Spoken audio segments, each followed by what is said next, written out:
প্ৰকৃতিৰ বুকুলৈ বসন্ত আহিলে ও গছে বনে সলালে ঐ পাত আজি বিহুৰ তলিত ঢোল পেঁপা বাজে নাচো নাচো লাগিছে গা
নাচো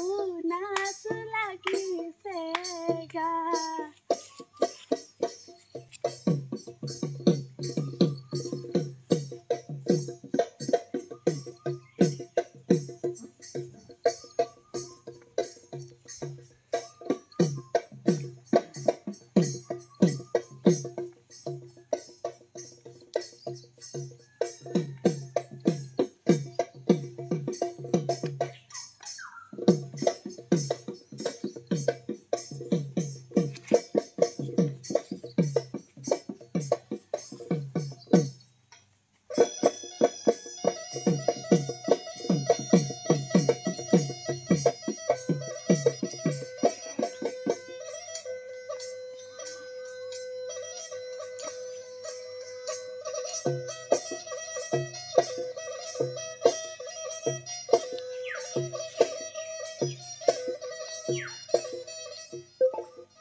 গায়ত্ৰীৰ নাচ চাই মোৰ খুবেই ভাল লাগিলে কন্যানীজনীয়ে খুব সুন্দৰকৈ নাচিবলৈ চেষ্টা কৰিছে কিন্তু আমাৰ বিচাৰকসকলে বা কি কয়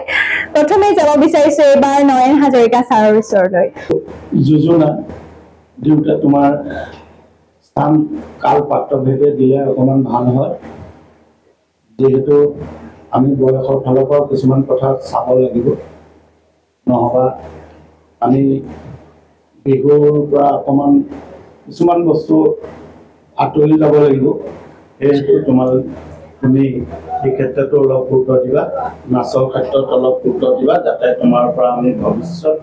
সুন্দৰভাৱে নাচ প্ৰদৰ্শন আমি তোমাৰ পৰা নাচ সুন্দৰভাৱে আমি যাতে চাব পাৰোঁ তাৰ আশাৰে তোমাক আমাৰ মোৰ ফালৰ পৰা মই 17 নম্বৰ তোমালৈ আগবঢ়াম ঠিকেই নাচিছা তোমাৰ মতে চাগে নাচিও ভাল লাগিছে আমিও দেখি ভাল পাইছোঁ কিন্তু তাতে খুটি নাতি থাকি গৈছে আমাৰ বিচাৰক ডক্টৰজনে কৈ গৈছে যে তোমাৰ কি খুটি নাতি আছে সেই খুটি নাতিখিনি তুমি ঠিক কৰিবলৈ যত্ন কৰিবা আৰু মই বহলাই কৈ নাথাকোঁ তথাপিতো এটা কথা কওঁ তুমি গাওঁতে তোমাৰ মাতত সদায় চাবা কথাকেইটা স্পষ্ট হ'ব লাগে তাৰমানে না বিহু নামটো গাওঁতে নামত কি আছে পিছত ত আছে নে ৰ আছে নে সেইখিনি স্পষ্ট কৰিব লাগে তোমাৰ বিহু নামটো গাওঁতে তাত শেষৰ শব্দটো স্পষ্ট হোৱা নাই আৰু মাজতো অকণমান খেলি মেলি হৈছে অলপ যত্ন ল'বলৈ চেষ্টা কৰিবা আৰু লগতে তোমাক মই 17 নম্বৰ দিছোঁ ধন্যবাদ অনিমা বাইদেউ ইয়াৰ পাছতে আমি যাব বিচাৰিছো সুৰেধৰ গগৈ ছাৰৰ ওচৰলৈ মই সকলো কথা ক'লে মাত্ৰ চাকৰিটো লগৰগৰাকীয়ে সোঁহাতেও ওলাইছে বাওঁহাতেও ওলাইছে এই কথাটোকে কৈছোঁ অন্য নকওঁ মোৰ ফালৰ পৰা মই ধন্যবাদ দিছোঁ ধন্যবাদ সুৰেধৰ ছাৰলৈ ইয়াৰ পাছতে আমি যাব বিচাৰিছো আজি আমাৰ মাজত উপস্থিত থকা অতিথি বিচাৰক মহোদয়ৰ ওচৰলৈ ছাৰেনো আজি কেনেকুৱা পালে গায়ত্ৰী নাচ চাই ধন্যবাদ গায়ত্ৰী সুন্দৰ হৈছে পৰিৱেশন নাচখিনি যথেষ্ট চাবলগীয়া আছে অনুশীলনৰ প্ৰয়োজন আছে বিশেষকৈ কঁকালটো নাচৰ মুখ্য ভংগীমা হ'ল কঁকাল ভঙাটো আচলতে তোমাৰ কিবা দেখিবলৈ বৰ উচিতভাৱে কঁকালটো ভাগিছে সেইকাৰণে অলপ কঁকালটো ভঙাৰ ক্ষেত্ৰত কঁকালটো মিহি কৰিবলৈ চেষ্টা কৰিবা আমি শুভেচ্ছা জনাইছোঁ গৰুৰ ভৱিষ্যতে যাতে আমাৰ আগবাঢ়ি তুমি ভালদৰে আগবাঢ়ি যোৱা ভগৱানলৈ প্ৰাৰ্থনা জনাইছোঁ ধন্যবাদ সকলোকে আন্তৰিক ধন্যবাদ জ্ঞাপন কৰিছো আপোনালোকে চাই আছে আসাম ফক ডান্স টেলেণ্ট হয়তো আপোনালোকৰ প্ৰতিযোগিতা চাই ভালেই লাগি আছে নহয়নে ইয়াৰ পাছতো বহুতো আৰু সুন্দৰ সুন্দৰ প্ৰতিযোগী আছে আমিও খুব আগ্ৰহেৰে বাট চাই আছো গতিকে ইয়াৰ পাছৰ গৰাকী প্ৰতিযোগীৰ নাম মই ঘোষণা কৰিবলৈ লৈছো ইয়াৰ পাছৰ গৰাকী প্ৰতিযোগী হৈছে গোলাঘাট বৰডুবিৰ বাৰ্বি বৰা আৰু বাৰ্বি বৰাৰ বয়স হৈছে 13 বছৰ